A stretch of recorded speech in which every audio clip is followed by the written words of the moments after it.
bisa nyanggul lah, udah mulai petani sekitar 90-an. Ada suka duka nih, sukanya ya gimana sih, meluangkan waktu biar nggak lowong itu kan petani, masuk petani. Kalau dukanya itu kalau nggak panen. Kadang pas musim hujan nanam itu pasti nggak hidup, tapi kalau musim terang itu ya pasti hidup. Tapi kesusahan air. Itu harus dibocor sama air kalau mau nanam. Itu ada pengepul dari desa.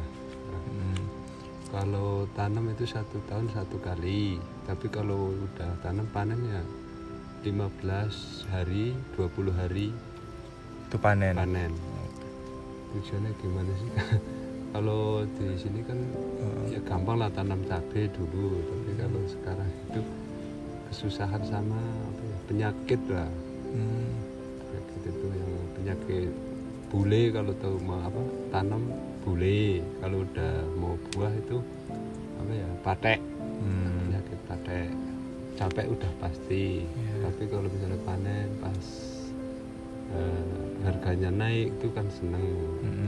Itu sekarang itu yang kesusahan itu kan kalau petani nggak maksimal sekarang karena pupuknya juga ngambilnya repot kayak gitu. Terkait subsidi pupuk. Subsidi pupuk itu kan harusnya pakai kartu, tapi ternyata kartunya sekarang itu misalnya punya lahan 1 hektar paling banyak itu 5 kintal. Dapat pupuknya 5 kintal. Tapi kalau petani 1 hektar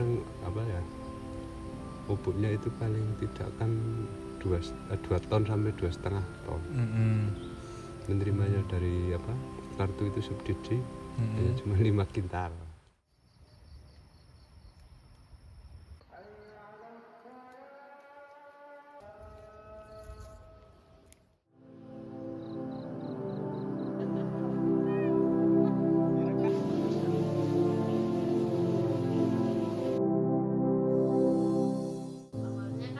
Tadi saya petani biasa, terus ada pengepul di Bandungan nawarin, gimana kalau kamu ikut jadi pengepul aja, nanti saya kasih modal kayak gitu kan, pertama itu.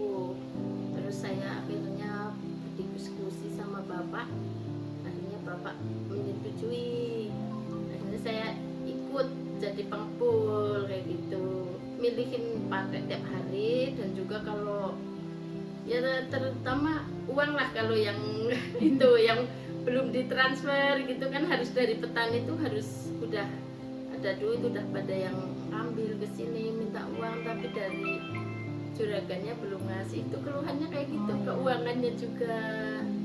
Dan juga karena milihin petek itu kan tiap malam harus bergadang sama cabai. Kalau kelebihannya ya itu karena udah udah terbiasa, jadi ya mungkin jadi seneng gitu, karena petaninya juga percaya sama saya yang jadi pengepul. Jadi ya itu ya kayak gitulah, tradisional pakai tangan biasa.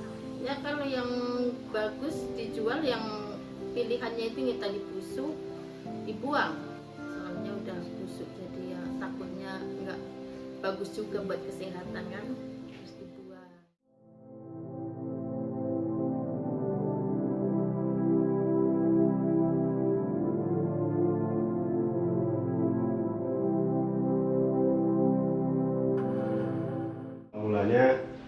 Jadi kita itu di sini kepengen memperjuangkan nasib petani, khususnya cabai, karena mayoritas di desa kami kan nanamnya cabai kan. Nah, sedangkan harga di sini itu fluktuatif banget dalam waktu yang singkat. Jadi kadang turun banget sampai 2.000-3.000 perak, kadang naik banget sampai 50.000 perak gitu kan. Nah, inisiatif kita itu sebenarnya bikin produk olahan berupa sambal ini supaya bisa meminimalisir itu. Jadi misalkan nanti kalau misalkan sambal kita sudah bisa terjual secara masif gitu, harapan kita nanti kita ngambilnya langsung ke petani. Jadi nanti misalkan kita lagi harga lagi turun-turunnya nih, misalkan lagi 2.000 atau 3.000, kita berani ambil harga 20.000 per kilonya begitu. Ataupun kalau pas lagi naik-naiknya begitu harganya lagi 50 atau 60.000 atau 70.000 atau berapa, ya nanti kita menyesuaikan. Yang penting ada harga minimal yang kita beli dari petani gitu. Jadi sebenarnya prinsip kita ke situ, tujuannya kita ke situ, bukan semata-mata nyari untung istilahnya, tapi memang pengen memberdayakan petani gitu. Mulai kapan? Itu untuk UMKM-nya sendiri mulai dari bulan Februari 2019. Kalau lebih keunikannya sendiri itu kita punya nama ambruk gitu ya. Mungkin istilah kata itu belum banyak yang menggunakan, jadi barangkali seseorang yang baru mendengar kata ambruk itu akan bertanya kemudian, loh ini sambal kok namanya sambal ambruk gitu. Terus yang kedua mungkin dari cita rasa. Sambal olahan kita sendiri itu menggunakan sambal yang dalam proses pembuatannya itu salah satunya diulek di apa sih ya namanya, jadi nggak menggunakan blender lah istilahnya, jadi tidak mengurangi rasa gitu. Untuk manfaat yang ditimbulkan dari UMKM ini, yang pertama kita sudah saya sebut, salah satunya yaitu kita pengen bahwa kehadiran kita itu bisa membantu petani cabai khususnya, karena kan di desa kami mayoritas petani cabai. Untuk kesulitan dan keresahannya mungkin kita dari sisi pemasarannya aja ya. Sebab kita dari produk kita udah ada, terus dari apa namanya kayak sertifikasi halal, kita juga udah punya sertifikat halal. Kemudian untuk packaging juga kita udah punya packaging yang saya rasa ya cukup menarik lah, nggak kuno-kuno amat, nggak jadul-jadul amat.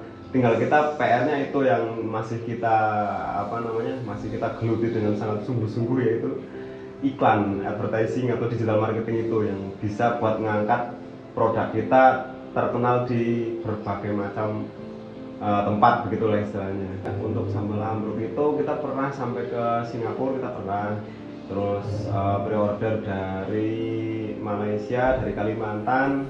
Kebanyakan sih masih di Pulau Jawa ya, cuman pernah ke luar pulau, pernah Kalimantan, ke Sulawesi kayak gitu-gitu. Terus yang keluar negeri kalau nggak Singapura biasanya Malaysia.